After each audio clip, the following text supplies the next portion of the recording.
on the discourse, this is a thing that has really amazed me. When I started writing about politics, I focused on the war on terror and a lot of the abuses of civil liberties and American principles of due process and the like that I perceived was taking place. And at the time, anybody who questioned the war on terror of Bush and Cheney, especially 2003, 4, 5, was accused of being pro-terrorist or pro-Al-Qaeda, that you weren't defending your own country's legal values and constitutional principles, but you must be on the side of the terrorists.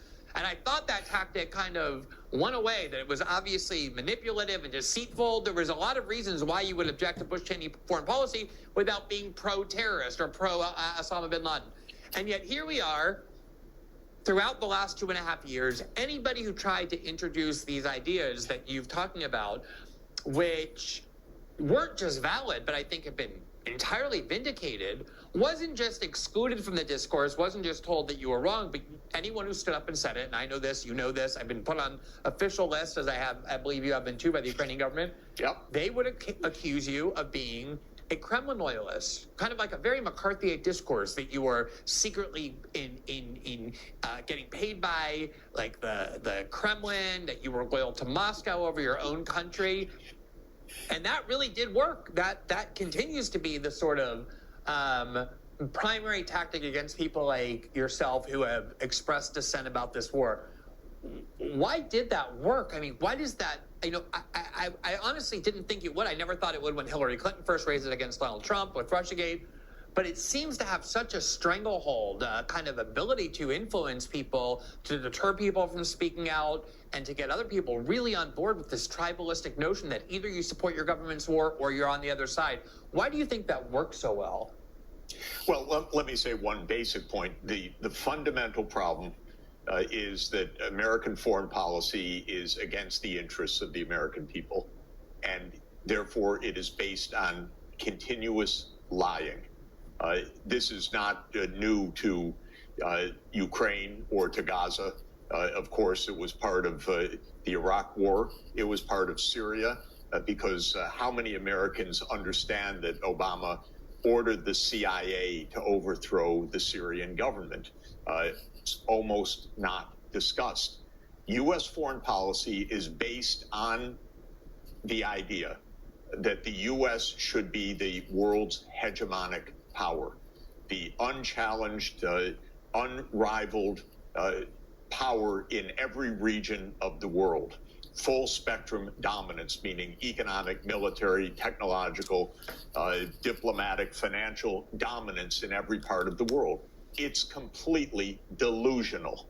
It's delusional. Well, maybe there was a brief period where after World War II, the U.S. stood dominant because the U.S. hadn't been destroyed militarily. Maybe there was a moment, and there was after the dissolution of the Soviet Union, when the U.S. in a way was unrivaled. But life is a little bit more complicated than the United States holding all the pieces in the world. Since we don't, trying to do so means nonstop wars. And the American people, if it was explained to them, hey, Americans, how do you feel about nonstop wars so that the U.S. can be the unchallenged power of the whole world? People would say, are you crazy? Leave me alone. I got to go back to work. I'm trying to raise my kids. You stop sending us so much threat, taxes, trillions of military spending, and so on. They never buy this stuff. And so the whole thing is based on lies. We have to go into Iraq. It's not us in Syria, it's the Russians in Syria. It's not us in Ukraine, it's Putin unprovoked, and on and on. It's such sad nonsense, but since it's based on lies, it has to be secret also. It cannot be that there's open discourse. You cannot allow open discourse when the lying is so relentless. And so it comes naturally that if you want to do something that is not possible, that is delusional, and is not what the public wants, and you have at least a formal structure of democracy, that we have elections and so forth, and there's supposed to be some voice of the people, then you have to lie. And when you have to lie, then everything has to be confidential. Then the worst crime in America, as you know very well, because you reported on it more than anyone else in our country, is that you have to make the greatest criminal the one who tells the truth, or the one who leaks the truth, or the one who exposes the lying. And that becomes the modus operandi of the imperial state. So to my mind, the whole thing starts with the wrong premise, which is that the only way the United States can be safe in the world is to run the world, which is both impossible and extraordinarily costly and extraordinarily threatening of our survival. Yeah, I mean, it's one of the reasons why I focus so much on the need to protect the free flow of information, the free flow of debate, especially over the internet, because if the government or power centers get a hold of that and can control it, it doesn't just exclude dissenting voices, but more so it shields their propaganda and their lies from any kind of critical scrutiny. All right, let me ask you, so that was the first part. The second part is the identification of several what you call gambles that the United States government made with respect to Ukraine that ended up failing. I know it's always difficult to talk about motive because probably there are always mixed motives or multiple motives. But the thing is that not only was all of what happened predictable, it was actually predicted. We were just talking about what President Obama's view was about how after 8 years in office, he developed a pretty clear foreign policy, and he knew that the Russians would react the way that they've reacted if we try to expand NATO into Ukraine. But way before that, in 2008, the current director of the CIA, Bill Burns, wrote a memo to Condoleezza Rice, and at the time it was also Victoria Nuland. She was the U.S. ambassador to NATO under George Bush and Dick Cheney, where they were obsessed with this idea that we have to expand NATO as a bulwark against Russia. And Burns in a memo said, you people are crazy. I've spent a lot of time in Moscow, and if we do that, it's not just Putin, but pretty much every sector of Moscow's political factions, including Putin's opponents, his liberal opponents, who view NATO expansion into Ukraine as a red line, that they will that will automatically provoke the seizure of Crimea, their extreme interference with eastern Ukraine, just as a start. So everything that has happened was not a surprise. It was obviously known. I'm wondering, do you think that what happened was that the U.S. either disregarded that knowledge or decided it was worth it to risk because of how important Ukraine was? Or was there some level on which that provocation was part of the plan? In other words, you know, we know that we tried to trap the Soviet Union in Afghanistan before. Other countries have done that to us.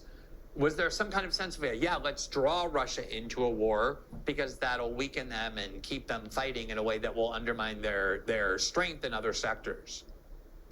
Well, first, that memo in 2008, everyone should go online and type in William Burns. Niet means niet is one title for this memo. The reason, incidentally, that we know about it is that Julian Assange revealed it to us. Otherwise, we'd never know about it. Which is why he's in prison. Which is why he's in prison. Exactly. Just like we were talking about. Exactly. And the memo is fascinating because it describes precisely why everything the U.S. is doing is wrong, why it's dangerous, why it could lead to war, why it's very unlikely to work.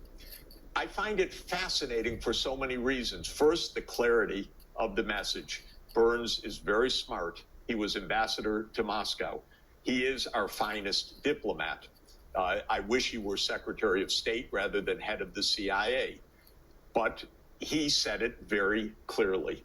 Second, it was ignored. So this is the second point. Third, we know about it only because of Julian Assange, which is another basic point, the one we've been speaking about.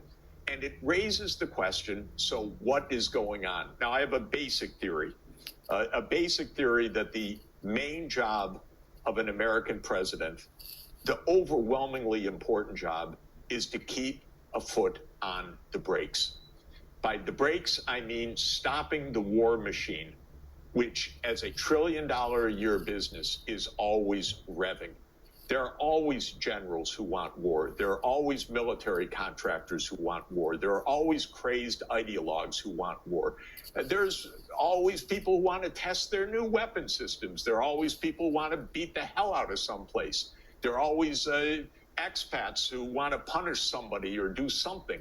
The war machine is always revving. You have a huge standing army. You have 800 military bases around the world in 80 countries, excuse me. You're going to have war all the time. So the best presidents, and they're very few, are the ones that know how to keep the foot on the brake. Because unlike a car that just idles and stays there, I know EVs are a little different, but you lift your foot off the brake, the car jumps forward. And this is why there are many motives of that. There's a lot of money in the war business. There are a lot of crazy people. There are a lot of generals whose life is war, after all, who don't care about diplomacy. They care about victory. Okay, whatever it is, the president is supposed to stop this stuff. Now, Obama didn't stop a lot of it, by the way. Obama lifted his foot from the brakes in Syria. So we had this completely cockamamie idea. Hillary loved it and others. Why don't we overthrow Bashar al-Assad? What could go wrong? What idiots, honest to God. Sorry, it was obvious in 2011 that this was idiocy. But President Obama signed the presidential finding to send the CIA in to overthrow Assad. We barely heard about it. It's called Operation Timber Sycamore. The New York Times covered it, I think, in 3 stories in a decade. So not so easy to know about or to hear about. But that was the president lifting his foot from the brakes. Another one was Libya. In Libya, Sarkozy and Hillary and David others, Cameron, thank you, he said, why don't we take that guy Gaddafi out? For what reason? Well, why not, was the theory. And so they concocted the Benghazi hoax, right to protect the Benghazi population, blah, blah, blah. He lifted his foot from the brakes, and we've now had Libya in chaos for the next 13 years. What could go wrong? In Ukraine, to his benefit, he kept the foot on the brake.